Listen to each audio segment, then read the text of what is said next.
Assalomu alaykum hammaga. Bugun Majnini GSM blogi Mijgarga ulab ko'ramiz. Bu blogi ulanishi qora minus, qizil plus, yashil eshik knopkaga plus, to'q sariq motor bloklash, kulrang motor bloklash kerakli.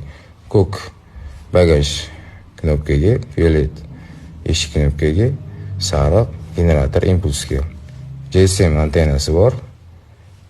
Temperatura datchik, sim karta tiqadigan joyi, shok sensor ulanadigan shteker, undan keyingi shteker Mijgar blok ulanadi.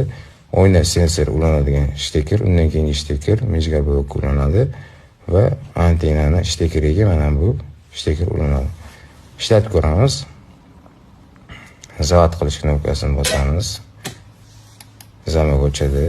Agar generatorga impuls kelsa, avtomobilda zavod bo'lishi kerak. Ishlayapti.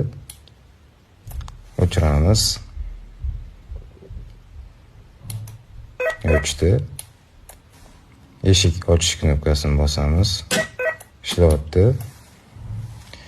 Eshik yopish knopkasini bosamiz. Ishlayapti. AUX 1 yondi. AUX 2 yondi. Yana bitta funksiyasi bor ekan. Agar eshik qulf holatda eshik ochilsa, telefon qilish funksiyasi.